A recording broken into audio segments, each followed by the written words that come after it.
Olá amigos da RDK, começando mais um debate na RDK, hoje terça-feira. Fala um pouquinho do final de semana, Lajadense, teve dupla Grenal, teve final da Champions, né? O Real Madrid, o maior time do mundo, né? Dando a lógica mais uma vez. Eu hoje na companhia do Auri Heisler, né? Hoje faltou o Ademar, né? Ademar com problemas de saúde, não pôde vir. Mandou atestado, né? Peguei e recebi durante o atestado. Não, vamos tentar manter o padrão, né? Dele. Exatamente. Mas final de semana começou, né, teve o Lajadense, vamos começar pela aldeia, né, Uri? Pela aldeia Lajadense, depois de um tempo aí, depois de uma série de empates, conseguiu a primeira vitória, 2-0 sobre o Inter de Santa Maria. A gente tinha aquela dúvida semana passada que nós tinha comentado se o jogo ia sair, né, logística para vir, o Inter vir de Santa Maria para cá, que negócio todo por causa das tragédias, né? O Lajadense conseguiu essa vitória, gols do Edson e do Matheus Mazia. Esse aí. Mazia. O que dá para esperar esse Lajadense, Uri? Assim, a gente vê que chegou aos 7 pontos e embolou tudo ali, tirando o Monson, que tem 3, acompanhando a tabela aqui, o resto todo mundo tem 7, né? E entrou no G4. Eu acho que primeiro a gente precisa reconhecer que o Lajadense já merecia ter vencido. Sim. Né? São aqueles detalhes ali que fazem com que, às vezes, uma vitória escape. Por exemplo, no jogo de estreia contra o Aimoré.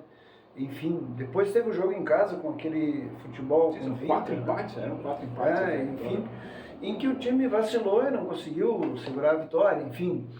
Mas o curioso é que ela veio, e de uma forma absolutamente consistente, sobre um dos favoritos da chave do Lajadense, né, que é o Inter de Santa Maria, favorito pelo elenco que montou, pelo investimento que está fazendo. E também curioso porque foi na Arena, que é onde o Lajadense tem mais dificuldade. A gente vive falando, o Lajadense fora tem bom desempenho, acaba conquistando bons resultados e às vezes em casa, por uma série de razões, não consegue alcançar bons resultados. E dessa vez contrariou tudo. Vinha de uma parada, onde pelo menos acompanhei as manifestações do Serginho, do técnico, falando dos treinamentos, que foram poucos, escassos e, de certa forma, precários, né?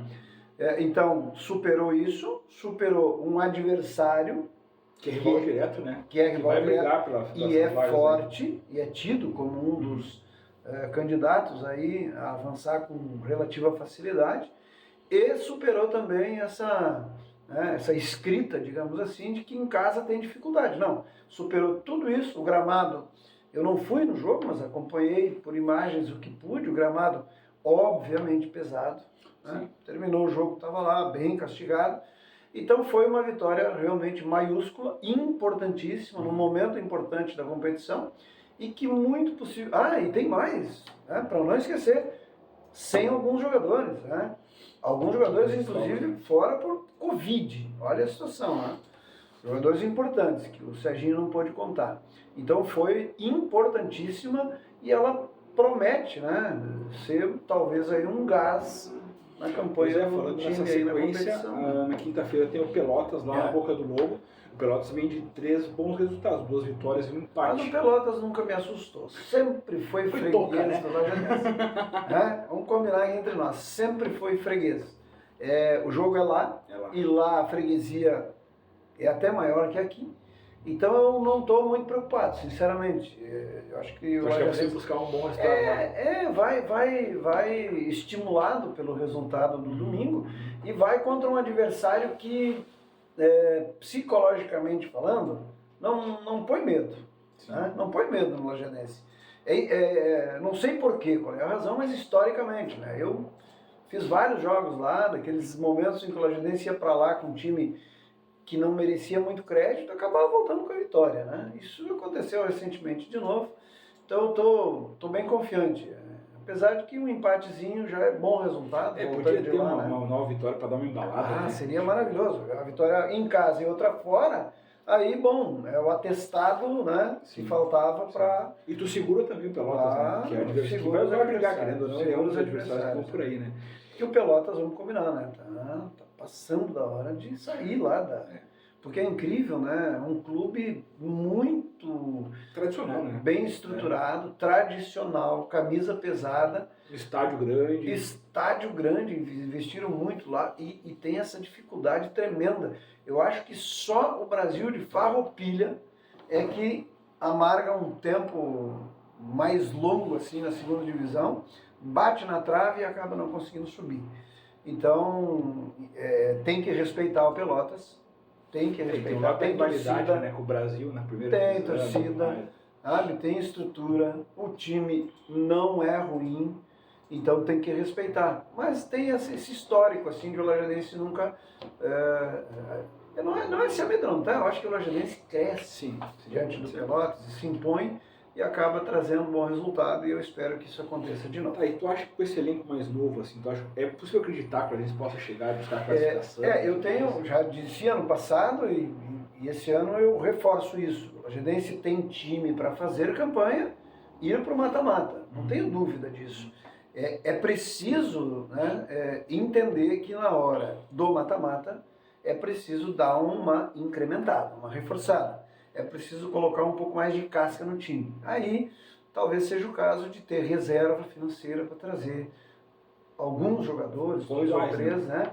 Para funções pontuais que tenham mais vivência, mais experiência, mais rodagem e que possam emprestar essa consistência técnica e também aquela liderança que por vezes falta para o jovem.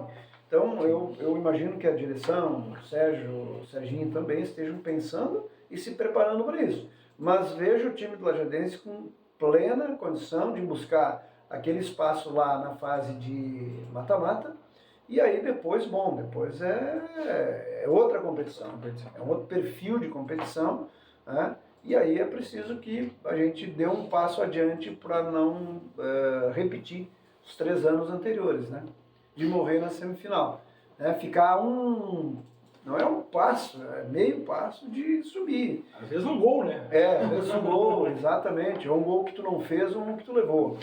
Então, eu penso dessa maneira. Eu imagino que o pessoal esteja vacinado, assim como eu, de saber que talvez seja necessário dar um pouco mais de qualidade, de conteúdo para o time nessa fase decisiva. E aí, quem sabe, o acesso tão sonhado, tão esperado, ele vem esse ano. Estou lembrando do nosso telespectador, o Lajadense volta a campo na quinta-feira contra o Pelotas na Boca do Lobo. Jogo de 6 pontos aí, já que as duas equipes têm 7 na tabela. E o Monson, né? O Monson sempre sobrando, né? Mas chega na hora H. Pois é aquela história, né? São times de empresário, sem tradição, sem torcida, sem estádio, sem identificação, né? E aí fica aquela história, a gente fica discutindo isso, e aí pode até fazer um paralelo ou uma analogia com as tal de SAF aí que estão se espalhando no Brasil afora, mundo afora, né? Mas agora está virando moda aqui no Brasil, né? Tem que tomar cuidado para não tirar a identidade desses times que já têm história, têm tradição, têm torcida, e esses que estão começando, nós tivemos exemplos de times que já andaram pela Série A do Campeonato Brasileiro, né? E que eram times sem muita tradição, sem história, mas tinha o estofo, o recurso de empresários por trás, mas que não sobreviveram, né? É um pouco diferente a história da SAF, mas isso tem que nos lembrar sempre de que um time sem torcida não sobrevive. Olhando essa história no próprio Rio Grande do Sul aqui, quantos times, né?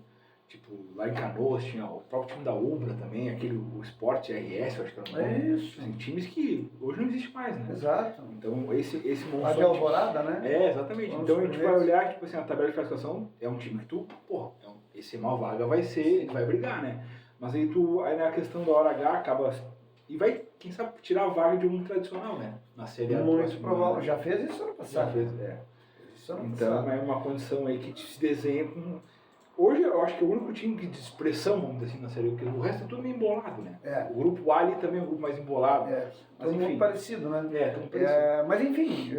vai ter que brigar igual, né? A gente precisa entender e conviver com esse tipo de de investimento, digamos assim. Porque em 5 rodadas tu abrir 6 pontos. É muito.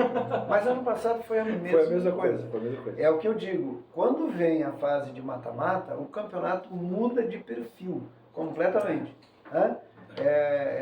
Entre estádio, Você jogar um Brasileirão, que é de ponto corrido, e depois você passa a jogar uma Copa do Brasil, que é mata-mata. Muda tudo, né?